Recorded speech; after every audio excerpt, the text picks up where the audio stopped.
Hey guys, welcome to our hammer-on music and gear reviews. My name is Ansgar. My name is Sam, and today we are reviewing the Hughes and Kettner Tubemeister 18. So we're going to have sound quality tests at the end of this video. First, we're just going to talk about the build quality and design, the features, and our opinions on the sound quality, followed by actual sound tests. We got a nice steel chassis around this bad boy at the top, the back, the bottom, and the sides, with some nice sturdy handles in there. Yeah, they're actually really nice. So, because it's obviously got nice steel chassis around it, it's fairly durable. Nice matte black finish to it. Nice plexiglass front. It's a beautiful amp. But anyways, and it's also pretty easy to access your tubes. So basically you just screw off the sides of the amp here. There's just a few screws here. You just screw those off on each side and the whole top kind of comes off, giving you a direct overview of your tubes. They just have a little hinge on them, so you just pop them out, pop some new ones in. We got some nice knobs in front here. They got a nice resistance to them, very sturdy. So they won't move if you accidentally go, too far over. And if you do, and you put a lot of force in it, it's not like it's gonna move too much, too drastically, especially if you're gonna be using the lead or the clean channel. Obviously, if you got an 18 watt mode, it can get pretty loud if you accidentally push on a knob that's not very, got a lot of resistance to it. So yeah, that's really nice. I don't know about you, Sam, but I think these are some of the best knobs around, honestly. Like, even if you compare it to like amps, like 3 times the price range, like the feel of these knobs is something that I think Hughes and Kettner really nailed. It's excellent. Like, definitely go to your guitar shop. If you're a knob freak like I am, you're gonna like this amp. So yeah, especially if you're gonna be touring with this amp. Obviously, you don't want your knobs to be changed or whatever when you're going on tour. So obviously, if you put it in the baggie comes with, you won't have to worry too much about your knobs getting changed. Nice little bag here. Not a hard case, but it still does the job. Yep. So obviously, one bad thing about having a steel chassis is that it can get very hot on the top and the sides, or on the back at least. So if you've been playing for a decent amount of time, probably 30 minutes to an hour, especially if you got it on lead or whatever, you're gonna get a very hot top. I wouldn't be like too concerned, you're not gonna be boiling water on it or anything. It's not gonna get that hot. However, it is gonna be fairly hot to the touch if you're not you're not worrying about it. So just note to self. So if you have anything and you're gonna put it on top that you're too worried getting damage from heat, then I probably wouldn't put it on Definitely top. don't put your phone or anything like that on top, or anything that might soften up or melt, because it does, like you said, it's not going to be boiling, but you could probably cook an egg on this thing, so just keep that in mind. As far as features on this amp go, it actually has some, obviously some features that are very common on amplifiers, but it also has some pretty cool stuff, so let's take a look at that. Up first, on the, I guess the very left side of the back of the amp, we've got the FX loop. So the FX loop obviously is for your foot pedal, so your chain of effects. And what I found too is if you plug in like a high gain, let's say you're gonna play some rock or metal, if you add the distortion pedal or the metal pedal to the front end, so through the input of the amp, and then any kind of secondary effects like reverb, delay, echo, all of that stuff, through the FX loop, it'll actually sound better than if you basically put the secondary effects before the distortion. Up next, we also have got the foot switch. So the foot switch changes the channels on the front, as we'll see later on. And then it also gives you a ability to turn the lead boost on and off. We've got the red box here as well. So the red box is one of those features on the amp that kind of stands out from a lot of other amps. This is basically like a DI output. The difference though is that this also does a speaker cabinet simulation. So it'll sound like it's coming out of cabinet more or less, right? So that's pretty cool. And I mean, this allows you to do silent recording at night, or if you don't have a great sounding room or amplifier or anything like that, and you still need to get some crunch time going on the recording, you can use this, and we will have some sound clips of what that sounds like for both distortion and cleans. And then we've got another cool feature called the TSC. The Tube Safety Control. Exactly. From Tubemeister. It's actually their design, and I believe they actually were one of the first people to actually come up with the feature, which is obviously nice. So it has 2 lights for your power tubes. If you turn on your amp just on the on switch without turning on the standby, these 2 red lights will turn on. And then once you go into turn your standby switch to play, in about probably 30 seconds to a minute, they'll turn off, which is a good thing. That means that your power tubes are A-okay. If one of them starts flashing or continually stays on, that means the power tube's probably not in the best condition, and you should probably take it to a technician if you've never changed the power tube or whatever. So yeah, it's really good for both monitoring and also diagnosing any issues with the amp that you might have. Yeah. And if you do need to diagnose it, and it sounds kind of weird, but it seems like it's not actually, the lights aren't doing anything, just grab a pick, a probably fairly thin pick, and it has a nice little slot in between these arrows here, and then you can change, or it'll check the bias of the tube, so it'll make sure that the current's perfect for the tubes that you're running. And the other thing that's nice about the TSC is that it's also always continuously changing your bias. So obviously as the tubes wear out and stuff, it'll make sure the voltage is always correct to keep the most optimal sound and life of your tubes. So next we've got the power soak, which is basically just a wattage selector. So again, here at the very end, and we'll probably show a close-up of this, we've got the silent recording mode. So definitely if you're not hooking this amp up to a cabinet, you need to put it on the silent record mode, otherwise you could damage the amplifier. Next up, for actually hooking it up to a cabinet, we've got the 1 watt, 5 watt, and 18 watt settings. So I find the 1 watt is obviously great for just practicing guitar in your bedroom. It's fairly compressed, but it does the job. They got the 5 watts, which definitely gives you a lot more headroom, and that is really good for jamming or playing together with a friend and actually not just practicing, but where you actually care about your sound.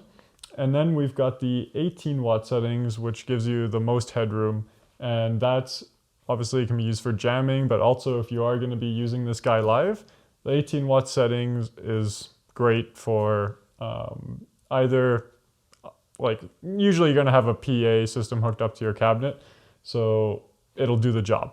The nice thing about this is that you can get 8 or 16 ohms in one socket, so you don't have to look at your back of your amp and see 3 sockets, so you change between 8 or 16. Sadly enough, no 4, but who needs 4?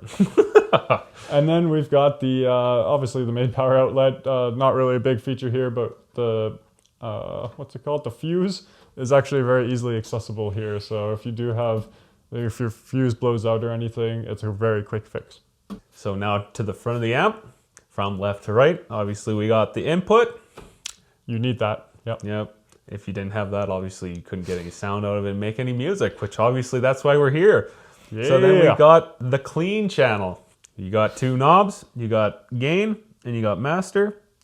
So if you need a little more crunchier sound out of it, you push the gain. And if you just want to keep it, just want to make it louder, obviously, you push the master.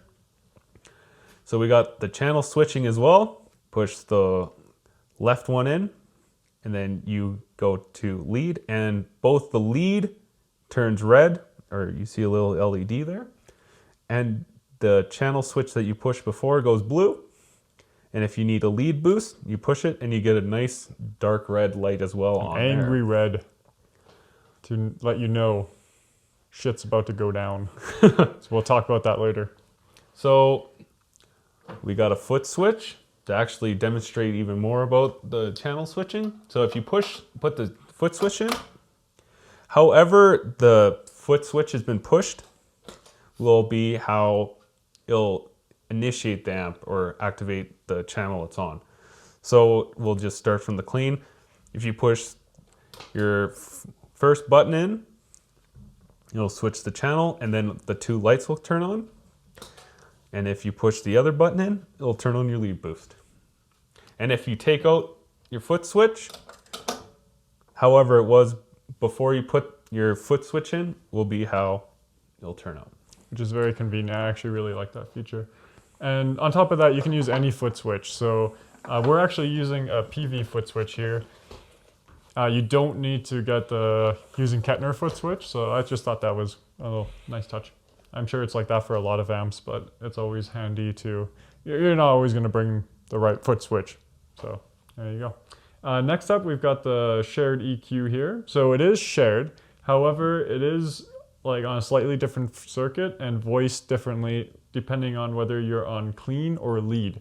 So even though it's shared, you're going to get the optimal sound out of the EQ for whichever channel you actually have selected, which I thought is a nice touch, especially on a smaller amp like this, right?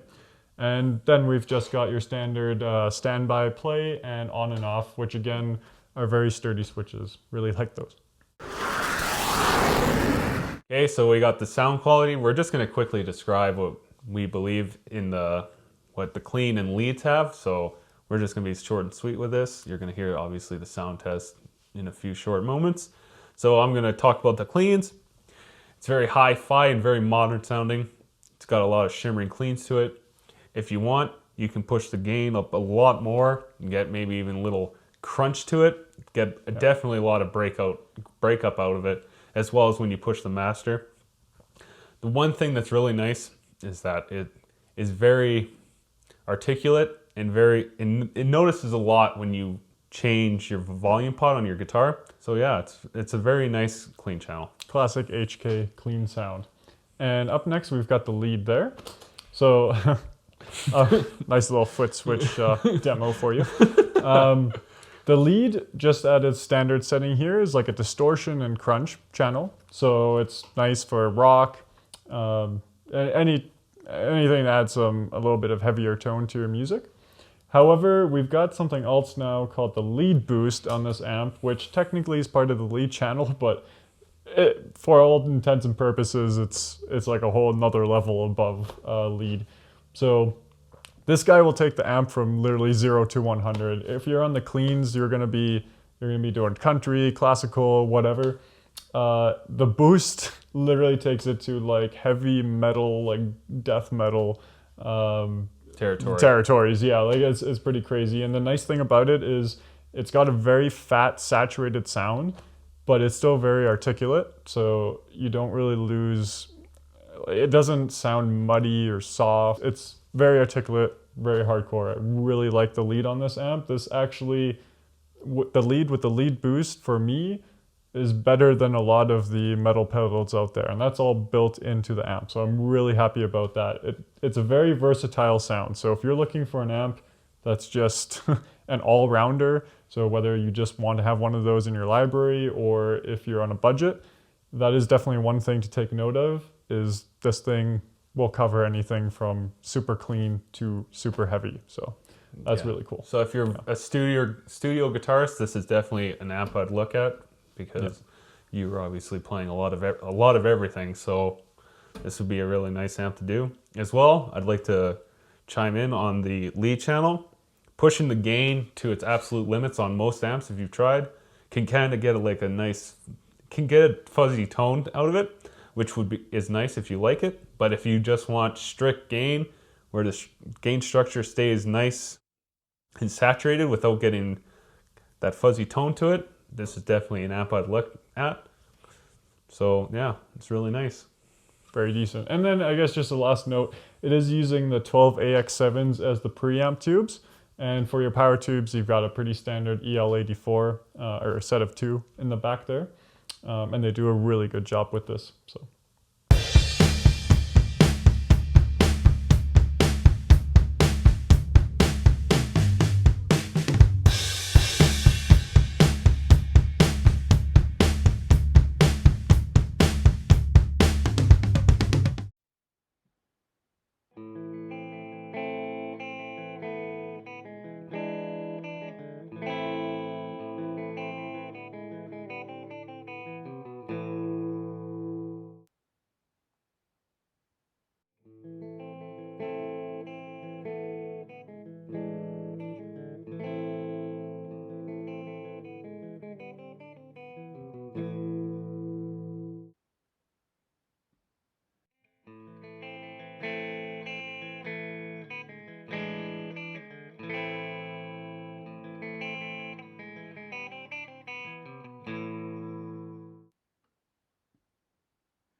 so that was the sound test. As you can tell, we really liked it here, and we hope that we did a decent job showing like basically what the amp can do. Obviously there's a lot more we could delve into, but we could go on a 3-hour video of all the different settings and EQs and everything. Definitely we recommend though that you check it out at a local store. There's lots of variables when it comes to YouTube. There's the microphone we're using, which is actually the SM58 without the cap, so basically an SM57. Then also the cabinet is going to completely change your sound. The room that you're in is going to change your sound. So just, not to mention YouTube compression. So definitely check it out in a store, but we definitely recommend it. And there's some basic pros and cons we're going to sum up for you. So obviously the pros, it's at 18 watts, a loud monster. You can pretty much go over any drummer that you could probably imagine at that wattage. 5 and 1 watt, perfect for home use. You can probably wake people up, but if you try to actually keep it moderate, you could actually play pretty quiet. Obviously, you can home record with the silent feature with the red box. In summation, it's a really good amp. We definitely recommend it. Thank you guys for tuning in, and we'll see you guys in the next video. So subscribe, and as always, stay frosty. Oh my God, I hate my fucking life. It's also great for touring. It's small, it's powerful, it's sturdy, durable, nice steel chassis. It's not going to break down now. Like, this thing's pretty tough. What? Why do you say that? Chassis. Oh. I'm like, what the fuck? Chassis. Chassis? Oh my God. That is like one of the one words in English language. That is so like, that's stupid. It just reminds me of like the chastity belt. I'm talking about Chastity belt? I was like, this is going really good. Chassis. I'm like, no!